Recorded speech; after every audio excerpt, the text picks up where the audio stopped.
आणि त्याप्रमाणे बैठकाही सुरू झालेल्या आहेत।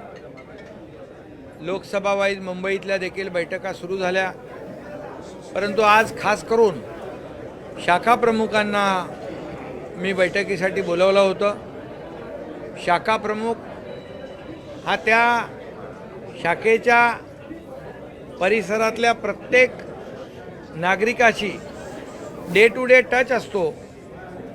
त्या नागरिकांच्या असलेल्या अडचणी, त्यांचे असलेले छोटे मोठे प्रश्न, अगदी जन्माच्या दाखल्यापासून मृत्यूच्या दाखल्यापर्यंत अशा सगळ्या गोष्टींच्या बाबतीमध्ये तो त्यांच्याशी निगडीत असतो आणि तो त्यांच्या कॉन्टॅक्टमध्ये असतो आणि म्हणून तो महत्त्वाचा एक घटक शिवसेनेमध्ये आहे। आणि म्हणून शाखा प्रमुखांनी निवडणुकीमध्ये काय काम करायचं हे त्यांना सांगणं काही नवीन नाही आहे किंवा त्यांना निवडणुका नवीन नाही आहेत, परंतु शाखा प्रमुख हा त्या शाखेमध्ये दररोजच्या लोकांना, अडचणींना न्याय देण्याचं काम करत असतो। आणि म्हणून आज त्यांची बैठक मी घेतली आणि सगळे शाखा प्रमुख एकदम ॲक्टिव्ह झालेले आहेत आणि आता ते निवडणुकांची वाट पाहू लागलेले आहेत। कधी निवडणुका होऊ द्या मुंबई महापालिकेच्या, त्या निवडणुकीमध्ये महायुतीचा भगवा झेंडा फडकवण्यासाठी ते सज्ज झालेले आहेत आणि त्यामुळे आज त्यांच्याबरोबर संवाद मी साधलेला आहे, मार्गदर्शनपेक्षा संवाद साधलेला आहे। आणि म्हणून तुम्ही देखील भाषण ऐकलं असेल आणि म्हणून हे भाषण नव्हतं, एक संवाद होता आणि तो संवाद मी त्यांच्याशी साधलेला आहे। कारण शेवटी कार्यकर्ता जो आहे हा कार्यकर्ता महत्त्वाचा असतो। निवडणुकीमध्ये कार्यकर्ताच उमेदवाराला जिंकून देत असतो। मग ती निवडणूक लोकसभेची असू द्या, ती निवडणूक विधानसभेची असू द्या किंवा ती निवडणूक महापालिकेची असू द्या, हा कार्यकर्ता सगळ्यात महत्त्वाचा असतो। आणि म्हणून आज या अगदी शाखा लेवलच्या शाखा प्रमुखांच्या बरोबर माझा संवाद होता। संवाद शाखा प्रमुखांच्या मनामध्ये आहे महापालिकेवर या ठिकाणी महायुतीचा भगवा झेंडा फडकवायचा त्यांच्या मनामध्ये तीव्र इच्छा आहे आणि जिद्द आहे आणि बाळासाहेबांच्या विचारांची शिवसेना। महापौर हा महायुतीचाच होणार आणि महायुतीचाच भगवा फडकणार।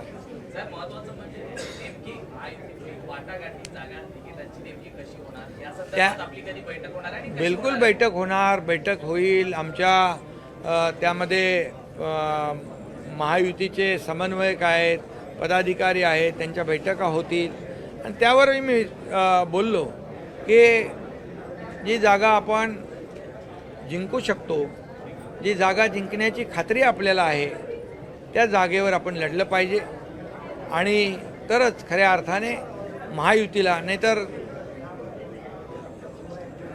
संख्येसाठी किंबहुना नंबरसाठी जागा अडवणं हे योग्य नाही। आणि याच्यामध्ये जी जागा जिंकण्याची खात्री आहे ती जागा इलेक्टिव्ह मेरिट हे पाहिलं पाहिजे। बिलकुल योग्य तो मान सन्मान राखला जाईल महायुतीमध्ये, कारण आपण लोकसभेत देखील पाहिलं आणि विधानसभेत देखील पाहिलं, महायुतीत देखील, महापालिकेत देखील आणि स्थानिक स्वराज्य संस्थांमध्ये देखील आपण पाहाल। 2017 मध्ये मुंबईत मोठा पक्ष हा शिवसेना दिसून आला होता।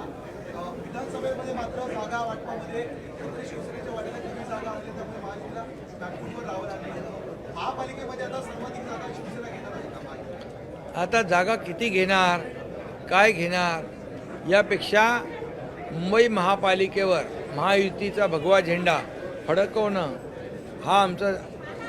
हे आमचं ध्येय आहे। आणि मुंबई महापालिकेमध्ये जे आम्ही गेल्या 2.5 वर्षात मी मुख्यमंत्री असताना जे केलेलं काम, जे राबवलेले विकास प्रकल्प आणि आता देवेंद्रजी मुख्यमंत्री असताना जे काम सुरू आहे, याचा परिपाक जो आहे, याची कामाची पोचपावती जी आहे जसं विधानसभेच्या निवडणुकीमध्ये आम्हाला लोकांनी दिली तशीच पोचपावती या मुंबई महापालिकेच्या निवडणुकीमध्ये मिळेल। काम करणाऱ्या लोकांना मुंबईकरांनी नेहमी पसंती दिलेली आहे। मग कॉन्क्रीटचे रस्ते असू द्या, STP असू द्या, मेट्रो असू द्या, कारशेड असू द्या, बाळासाहेब ठाकरे आपला दवाखाना असू द्या, सगळ्या योजना ज्या आहेत या सर्व योजना आपण राबवल्यात आणि त्या लोकांपर्यंत पोहोचवल्या। लोक काम करणाऱ्यांच्या बरोबर राहतात। मुंबईकर शून्य आहे, काम करणाऱ्याला करणाऱ्याच्याच पाठीशी मुंबईकर उभा राहील। इन्कमिंग आपल्याकडे जोरदार सुरू आहे, येणाऱ्या निवडणुकीमध्ये इन्कमिंग वाढेल का सर? ते तुम्हाला बोलवतच असतो ना मी नेहमी। निवडणूक आयोगाच्या कार्यक्षमतेवर सुद्धा विरोधक प्रश्नचिन्ह उपस्थित करतायत, त्याबाबत काही मार्गदर्शन तुम्ही कार्यकर्त्यांना केले आहे? हा, निवडणूक आयोगाच्या कार्यक्षमतेवर सुद्धा विरोधक प्रश्नचिन्ह विरोधक तर दार पाडले। जेव्हा हरतात तेव्हा निवडणूक आयोगावर, EVM मशीनवर, अगदी न्यायालयावर देखील आक्षेप घेतात। आता ते कुठे कधी आक्षेप घेतील हा काही त्यांचा हा विषय त्यांचा आहे। भाई, शरद पवारांनी आता थोड्या वेळापूर्वी एक ट्विट केलं आहे, 5 मुद्दे सुचवलेले आहेत सरकारला मराठवाड्याच्या पुरावरती की मोठ्या प्रमाणाचे नुकसान झालेलं आहे, ती भरपाई तर तुम्ही द्यालच, मात्र आता पुन्हा एकदा शेतकऱ्यांना उभं करायचं आहे, शाळा उभा करायच्या आहेत, त्यामुळे मोठ्या प्रमाणामध्ये काही उपाययोजना त्यांनी सुचवलेल्या आहेत। दुसरीकडे ठाकरे गट मात्र सातत्याने महायुतीवरती आरोप करतोय। आजही त्यांनी अक्षरशः संपूर्ण कॅबिनेटने राजीनामा द्यावा, त्यांच्यावर देशद्रोहाचे गुन्हे दाखल करावेत अशा टीका केल्या। दोन्ही विरोधी पक्ष भूमिका मांडतात, कशा प्रकारे मांडतात? खरं म्हणजे हे राजकारण करण्याचा वेळ नाही आहे, आता शेतकऱ्यांच्या मागं उभं राहण्याची वेळ आहे आणि मुख्यमंत्र्यांसकट आम्ही सगळेजण शेतकऱ्यांच्या बांधावर गेलो, शेतकऱ्यांच्या घरांमधली परिस्थिती पाहिली, पिकाची परिस्थिती पाहिली, त्या ठिकाणची त्यांच्या पशुधनाची परिस्थिती पाहिली आणि या सगळ्या गोष्टी आम्ही डोळ्यांनी पाहिलेल्या आहेत। त्यामुळे शेतकऱ्यावर संकट मोठं आहे, हे आसमानी संकट आहे आणि अशा संकटामध्ये पूर्णपणे सरकार त्यांच्या पाठीशी उभं राहणार, बिलकुल मागे उभं राहणार। शेतकऱ्यांच्या डोळ्यामध्ये अश्रू आहेत, ते पुसण्याचं काम, ते पुसण्याची जबाबदारी आमची सरकारची आहे।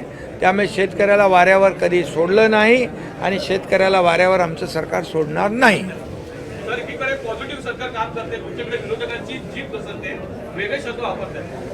आज मंत्री प्रताप सरनाईक विरोधक जेव्हापासून मी मुख्यमंत्री झालो तेव्हापासून अशा प्रकारची भाषा वापरत आले।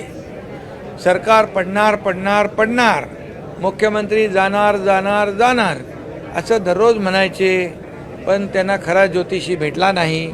माझे 2.5 वर्ष पूर्ण झाले, पुन्हा सरकार आलं तरीसुद्धा त्या याच्यातून ते बाहेर सदम्यातून येत नाहीत। त्यांना अजून कळतच नाही की सरकार बदललेलं आहे, सरकार महायुतीचं आहे, सरकार सर्वसामान्य लोकांना न्याय देणारं आहे। त्यामुळे त्यांच्या भ्रमामध्ये त्यांना राहू द्या, आम्ही आमचं काम करत राहू, आम्ही आमचं पुढे जात राहू, या महाराष्ट्राचा विकास करू। आणि मगाशी आपण म्हणाला जागा, तर जागा आम्हाला महत्त्वाच्या नाही, भगवा आम्हाला महत्त्वाचं आहे। भगवा मुंबई महापालिकेवर महायुतीचं फडकवणं हे आमच्यासाठी महत्त्वाचं आहे।